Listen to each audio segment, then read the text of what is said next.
If you do not issue the notification within 1 week, we will hold the law minister or the law secretary accountable and send him to jail. We need to have a much more credible system of selecting judges than exists at present. The Supreme Court is not accountable to anybody, judges are not accountable to anybody. The only action that can be taken against them is impeachment. The business of selecting judges, which is a serious business, it's a full-time business. But there is a fresh challenge that we are seeing today. And that challenge is the challenge of independence of the judiciary. Find any weakness of that judge. For example, somebody has indulged in sexual harassment involving corruption of the Prime Minister, was sent to the number 12 judge without having any fear of contempt. I think the time has come for us to shed this fear of contempt. Everybody knows that they are required. Everybody knows for the last 50 years that these are required.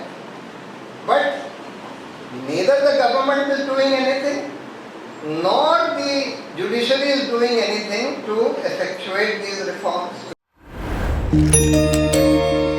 And if we see, there were endemic problems with the judiciary. There is a problem of lack of access, which has been a problem throughout. That ordinary people cannot access the judiciary because they need to go through lawyers, because the procedural laws are very complex. A law was brought to address this problem. It's called the Gram Nyayalaya Act. The idea was to set up Gram Nyayalayas at the sub-tehsil level, at the block level, where ordinary cases could be tried without all these procedural rules of CPC, CRPC, etc., where people could access those Gram Nyayalayas without the help of lawyers. Unfortunately, those Gram Nyayalayas have not been actualized, with the result that the majority of the people cannot even access the judiciary. This is the first challenge, and that challenge has been there for a very long time. The second problem is delays. Even when cases are filed, cases keep pending for years altogether. People keep getting dates. Of course, in Kerala, I understand the situation is better, but in many other states, cases linger on for decades altogether. Even thereafter, when they come to be decided, they are often wrongly decided because of lack of competence of the judge, and sometimes because of lack of integrity of the judge. So these are endemic problems that have been plaguing the judiciary. These are endemic challenges before the Indian judiciary. That is access, delays, quality and integrity. And for that, we know what needs to be done. For example, for access, we know that you need to set up these informal courts like Gram Nyayalayas for ordinary cases. For delays, we know that we need to increase the strength of the judiciary. We need to improve the quality of our judges. So we need to improve the method of selection of judges, to improve the quality of judges. We need to have a much more credible system of selecting judges than exists at present. And the last is that we need to have some method of holding judges accountable. Today, under the Constitution, for the High Court judges and the Supreme, of course the lower judiciary is accountable to the High Court. But the High Court is not accountable to anybody. The Supreme Court is not accountable to anybody. Judges are not accountable to anybody. The only action that can be taken against them is impeachment or transfer. That's all. Impeachment or transfer. There is no independent institution which has been created to examine complaints, because impeachment cannot be initiated by ordinary people. Impeachment can only be initiated by 100 MPs of the Lok Sabha or 50 MPs of the Raj Sabha. For ordinary people, there is no mechanism, there is no institution where they can complain about misconduct of judges of the High Court or the Supreme Court. For a long time we have been saying that at least create, you see, we need two kinds of institutions. One is an appointments commission, not the judicial appointments commission bill which the government had brought, because there the law minister was there, then 3 Supreme Court judges were there ex officio. See, ex officio people cannot devote adequate time to the business of selecting judges, which is a serious business, it's a full-time business. If you need to have a proper institution for selecting judges, it has to be a full-time body. In England, there is a Judicial Appointments Commission or a body to appoint. It's a full-time body of 15 people. We need to have a full-time body which can properly go through, make a criteria for selecting judges. Thereafter, evaluate all the possible people, all the possible contenders on the basis of that criteria and do it in a credible manner. And thereafter, select those judges, and it should all be done with some degree of transparency so that the common people know who are the people under consideration, who are the people who have been shortlisted, so that if they have any information, good or bad, about those judges who have been shortlisted, they can send that information to the selecting committee. So, unfortunately, that has also not been done. These are, of course, endemic problems which have plagued our judiciary for a long time, and these are endemic challenges before our judiciary. But there is a fresh challenge that we are seeing today. And that challenge is the challenge of independence of the judiciary.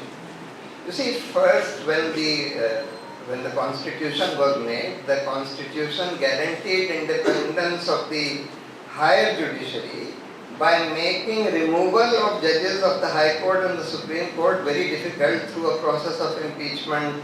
And of course, impeachment is not the ideal way of holding judges accountable, because that's a political process. It starts with political parties and it ends also in Parliament. So, but that was at that time the only thing which was created. And it was thought that making it very difficult to remove judges, that the government cannot by itself remove judges, would make the judges quite independent of the government. Because independence was necessary because of their second job, or rather their primary job, which was to hold the government to account, to ensure that fundamental rights are protected, to ensure that other institutions perform their job. Now, what we are seeing today, and what we have seen in the last 5-6 years, is a gradual erosion of the independence of the judiciary. And this erosion is taking place in many ways. Of course, one way was existing even earlier. That was the lure of post-retirement jobs. This was there for a very long time. This problem has been there for a very long time. That judges, as Arun Jaitley said in a speech in Parliament, that the lure of post-retirement jobs influences pre-retirement judgments of these judges. And that fact has been there for a very long time, because unfortunately various governments across the years have been using this instrument of the lure of post-retirement jobs in order to compromise the independence of sitting judges. The other problem was the government's role in appointing judges. Now this was there initially. The government had the primary role in appointing judges.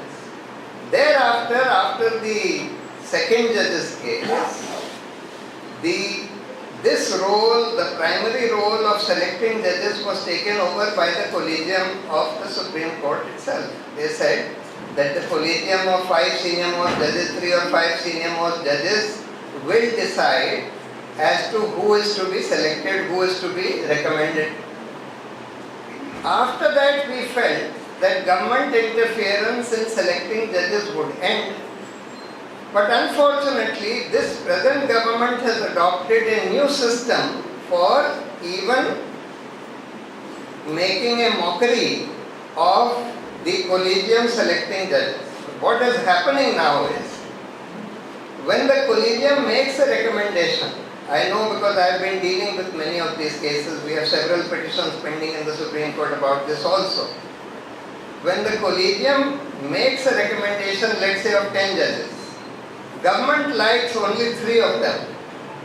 They will issue a notification regarding those 3 and keep the other names pending. Sometimes the government keeps those names pending even for several years altogether. Then when the Chief Justices follow it up with the government, eventually the government after 1 or 2 or 3 years sends the recommendation back that these names are not acceptable to us. Then the law says that if the collegium unanimously reiterates those names, then the government has no option but to issue the notification for their appointment. But what we are seeing is, and there are dozens of cases of this kind, that even when the collegium has unanimously reiterated names, notifications are not being issued, sometimes for years altogether. Now in these circumstances, of course, the judiciary or the Supreme Court can issue a mandamus to the government and on threat of contempt that look, if you do not issue the notification within 1 week, we will hold the law minister or the law secretary accountable and send him to jail. If this threat was used, then I believe that most of these unanimously rated recommendations would get appointed.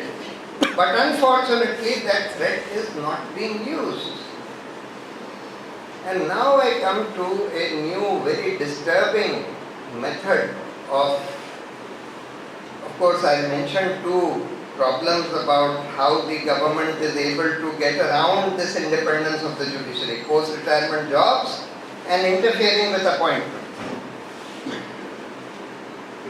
This new method which has now been used is if the government uses all the agencies at its disposal, the IB, the ED, the CBI, every agency, in order to what they call make a dossier on the judge.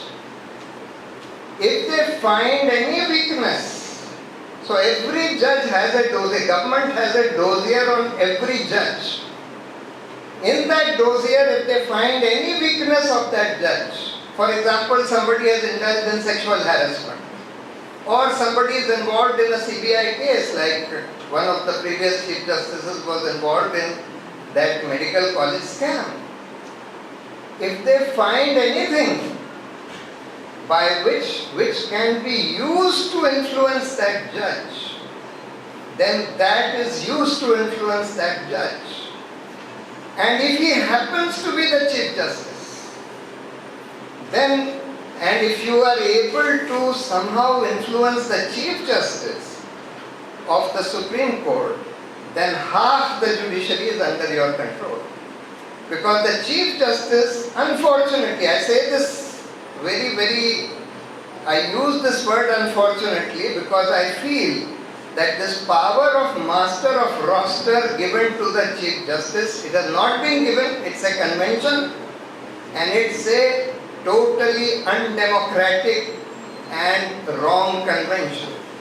That the Chief Justice alone decides which case will be heard by which bench. For example, the Birla Sahara case involving corruption of the Prime Minister was sent to the number 12 judge. There is no justification of picking up Justice Arun Mishra, who was at that time the number 12 judge, and asking him to deal with that case. Thereafter, the Judge Loya case was also sent to Arun Mishra, which led to that unprecedented press conference of 4 of the senior-most judges of the Supreme Court, who said in that press conference that because of the misuse of the power of master of roster by the then Chief Justice, democracy is in danger. Because you know all politically sensitive cases can then be sent to the judge who will decide in favor of the government. And this has been happening. This has been happening. This is what those 4 judges said in that press conference.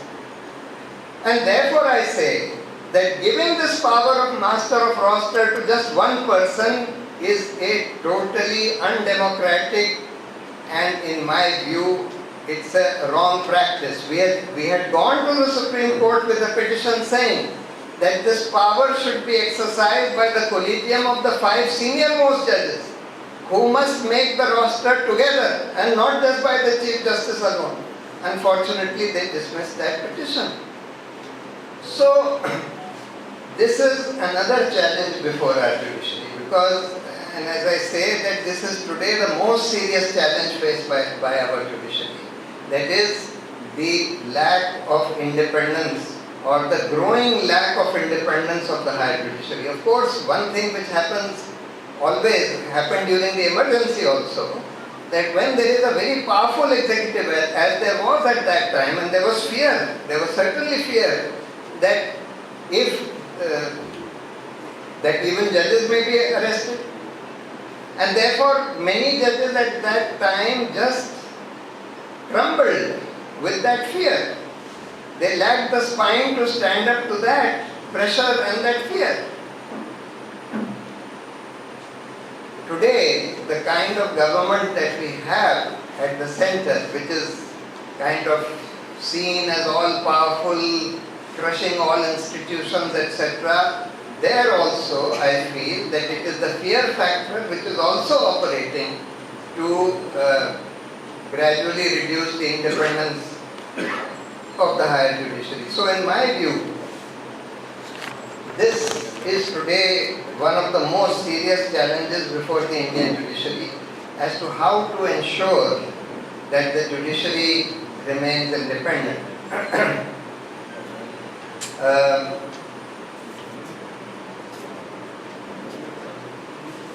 One of the things, so the question is, what should we do as aware citizens, as concerned citizens, as engaged citizens?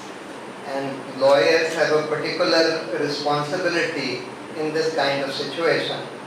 So the first thing that I think every citizen, and in particular every lawyer, needs to do is to comment boldly and fearlessly about the actions of the judiciary without having any fear of contempt. I think the time has come for us to shed this fear of contempt. In my view, we have challenged this scandalization of court and interference and lowering the dignity of court. I have challenged that section of the Contempt of Courts Act. That challenge is pending before the Karnataka High Court.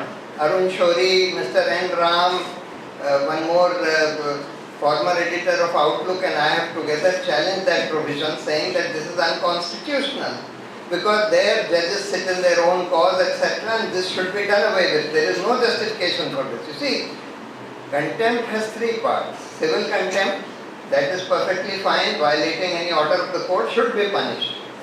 Second, criminal contempt has 2 parts. Interfering with the administration of justice. If you threaten some judge, you threaten a witness, you threaten a lawyer, or you do not allow court proceedings to go on, that is interference with the administration of justice, that should be punished. But the third part, which is scandalizing the court or lowering the authority of the court, this part, to our mind, this has been done away with in most civilized countries.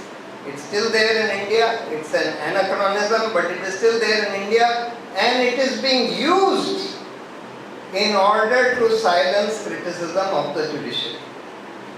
And therefore it is our duty to, especially the duty of lawyers, to boldly say what we feel about the actions of the judiciary, not abuse. Of course there should not be any abuse, etc. But we should say what we really feel. If we feel, I was watching a YouTube video today, one person called Naveen Kumar, who does this article 19 about this recent judgment of the Supreme Court in this Chhattisgarh tribal killings case, where 5 lakhs penalty has been imposed and virtually, the petitioner has been indicted for approaching the court. That person does a very bold video. Of course, he does it in a sort of sarcastic manner, but he does a very bold video exposing the ridiculousness of what the Supreme Court has done. So we need to, firstly, we need to praise them when they do the right thing. I always do that. I always praise any good judgment coming out of the Supreme Court. And I always criticize any really bad judgment coming out of the Supreme Court. And you have to criticize it with reasons. You have to, and if you do it collectively, it is more effective. If lawyers get together and issue a collective statement about a really terrible judgment or about a really good judgment, praising the judiciary for that, that really encourages judges to do the right thing, to perform their duty according to the Constitution. So this is one of the important things that we need to do. The second thing is to campaign for judicial reforms. You see, we need many reforms. We need to effectuate Gram Nyayalayas and ensure that they function in an informal manner where people can access the courts without lawyers. We need to ensure that number of judges and the number of courts is increased, which the Law Commission has been recommending for a very long time. We need to ensure that there is a proper full-time judicial appointments commission and a proper system and transparent system of selecting judges. And we need to have a judicial accountability commission where people can make complaints about misconduct of judges, and that commission should have the power to investigate that and thereafter take action against judges. Now these are reforms, and we need to campaign for abolishing this master of roster system.